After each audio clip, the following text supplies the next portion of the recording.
vou falar sobre equipa, e falar sobre equipa é falar sobre pessoas, como não podia deixar de ser. Falar de equipa é falar daquilo que faz de facto uma organização. E se me permitem, eu vou começar por colocar algumas questões que eu acho que são um ponto de reflexão para cada um de nós, os que trabalham há mais ou menos tempo, para quem fazemos parte de equipas, para quem se tornou empresário muitas vezes depois de ser um freelancer, de ter o seu autoemprego. O que é que vos vem à cabeça, o que é que sentem quando ouvem dizer: ah, sim, a minha equipa, os meus colaboradores são o capital humano necessário para a minha empresa.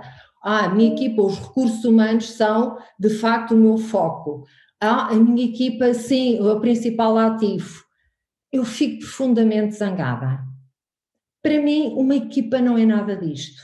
Pessoas são pessoas, não são capital humano, não são um recurso como outro qualquer e não são de todo um ativo que, considerado no velho, quase numa visão tayloriana, que se compra e se descarta a nosso bel prazer.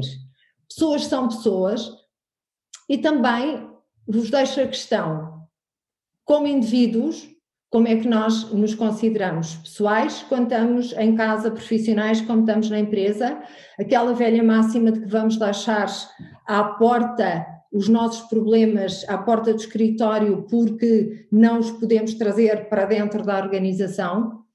O indivíduo é um indivíduo, é esse indivíduo que tem a sua vida pessoal e profissional bem organizada nem que seja no seu espaço mental, e que, portanto, é esse indivíduo que quando entra na empresa entra na sua integridade e quando se entra em casa entra na sua integridade.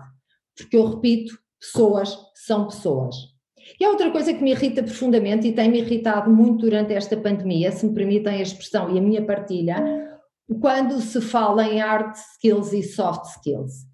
As hard skills são as importantes, são aquelas que nós vamos adquirindo ao longo da vida na aprendizagem contínua, e já há muitos anos que todos nós pensamos em aprendizagem ao longo da vida.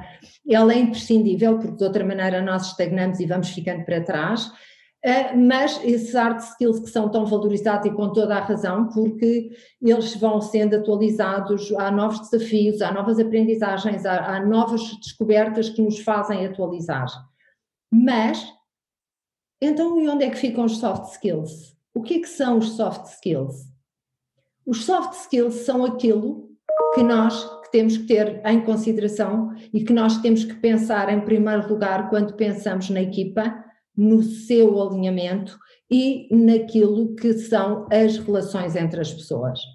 E a minha pergunta é, na sua qualidade de empresário, trata todos os seus colaboradores por igual? Ou dá a todos as mesmas oportunidades? Tratar toda a gente da mesma maneira é profundamente injusto. Há os que precisam mais, os que precisam menos. E a equidade é dar as mesmas oportunidades a todos, mas não é tratá-los a todos de maneira igual, de facto como se fossem uma máquina ou como se fossem um ativo mais ou menos descartável. A equidade precisa-se dentro das organizações. A equidade é extraordinariamente importante porque estamos a lidar com pessoas e as pessoas que fazem parte da nossa equipa devem estar alinhadas com aquilo que é a nossa visão, porque é que existimos, porque é que fazemos o que estamos a fazer, porque onde é que queremos chegar, e a missão é como é que o vamos fazer. Se eu tenho uma visão para a minha empresa, como é que com todos nós vamos conseguir operacionalizar isto, como vamos fazer acontecer, e tudo isto está baseado numa cultura organizacional que tem por base valores. Os valores que são os nossos valores da nossa empresa, mas que têm que estar concatenados com os valores de cada um de nós.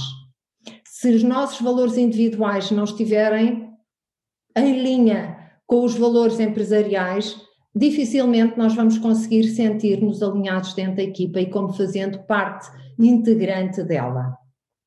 E aqui vamos estar a pensar um bocadinho naquilo que, como é que se forma uma equipa.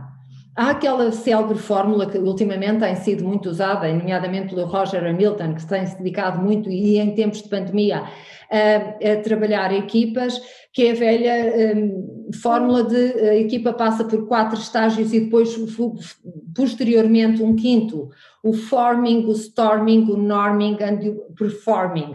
Ou seja, a formação da equipa, depois a fase de turbulência, de alinhamento da equipa e ver se temos as pessoas certas na equipa, a normalização de toda a equipa a trabalhar através de toda a sistematização que existe e a conseguir níveis de performance que são aqueles que nós queremos ter e que são os desejáveis dentro da organização. E muitas vezes quando alguma coisa se desalinha, porque alguém sai ou entra nas equipas e as equipas crescem e são dinâmicas, estamos a falar de pessoas, nós ainda temos que, por vezes, realinhar o reforming das equipas. E isto porque estamos a falar de pessoas, para pessoas e contando com as pessoas com quem trabalhamos, com os indivíduos com quem trabalhamos. E como é que nós percebemos o alinhamento dos seus valores com a nossa organização, com os valores organizacionais que preconizamos? Porque estes valores são, no fundo, operacionalizados, por assim dizer, se me permitem a expressão, através dos comportamentos. Eu classifico um determinado comportamento dentro de uma organização como justo ou injusto, de acordo com o valor justiça, ou ético ou não ético, com aquilo que é o meu código de ética e que será o código de ética da organização, ou com um valor de equidade e não de igualdade. Tudo isto está, eu diria que os nossos valores são operacionalizados através dos nossos comportamentos. É através do nosso comportamento que nós mostramos quais são os nossos valores de vida, como é que nós nos comportamos e como é que nós comunicamos esse comportamento. Muitas vezes não chega a dizer eu sou anti isto ou anti aquilo, ou eu sou a favor disto ou daquilo. Eu tenho que demonstrar no meu dia-a-dia, através do exemplo, porque é que eu sou a favor ou contra alguma coisa. Ser sem demonstrar não chega. E estes comportamentos, especialmente numa época tão disruptiva como nós temos estado a atravessar, uma época de insegurança, de volatilidade, de ambiguidade, de complexidade, o que acontece é que estes comportamentos muitas vezes são comportamentos abruptos, mais ou menos intensos, porque eles são fruto das nossas emoções e quase todos nós, eu quase que me atrevo a dizer todos nós, lidamos mal com as nossas emoções, especialmente quando fomos educados para que as nossas emoções são para ser muito controladinhas, muito retidas dentro da sua caixinha e que não as devemos mostrar em público. E que não as devemos mostrar ainda por cima num contexto de trabalho. Porque as nossas emoções podem ser um sinal de fraqueza. Eu ainda me lembro de uma coisa que tirava completamente do sério. Os rapazes não choram em público, as meninas podem ser choramingas, os rapazes não choram em público, as emoções não se mostram, e aquela velha placidez de poker face, porque as emoções não podem ser mostradas, têm que ser controladas, têm que ser recalcadas. Cada vez mais as coisas não são assim tão simples. Os comportamentos a que nós estamos a assistir são fruto das nossas emoções, muitas vezes de um extravasar de emoções que são difíceis de controlar, e não tem mal nenhum mostrar as emoções que temos, fruto de maior ou menor energia. E aquilo que eu vos estou a mostrar, eu acho que é um quadro muito interessante, fruto de um trabalho de um investigador, Mark Brackett, que tem uma obra fantástica, eu penso que ela ainda não está traduzida em português, que se chama Permission to Feel, em que ele fala exatamente das emoções e como é que as emoções vão depois provocar comportamentos e se vão expressar através de comportamentos, de acordo com a sua intensidade e com serem emoções mais positivas ou mais negativas. Porquê é que eu vos estou a falar de emoções? Porque as emoções, ao extravasarem em comportamentos, vão criar determinados moods, determinados, eu não tenho uma palavra para vos traduzir o que é um mood, mas é aquele bem-estar ou mal-estar que fica, por exemplo, quando há uma quebra de confiança e que as pessoas entram em modo de vigilância.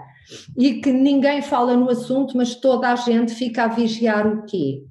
E isto, sim, nós temos que ter consciência de que não podemos andar aos berros e aos gritos, e muito menos a agredir ninguém, mas temos que ter consciência que as emoções, que muitas vezes extravasamos com comportamentos, são aquilo que nós temos que aprender a lidar no nosso dia-a-dia, mas sem vergonha de as demonstrar e tendo consciência que nas organizações nós temos pessoas e que as pessoas são emoção, são comportamentos, são comunicação, e se uma equipa é tão forte como o seu elemento mais fraco, exatamente como uma corrente é tão forte como o seu elemento mais fraco.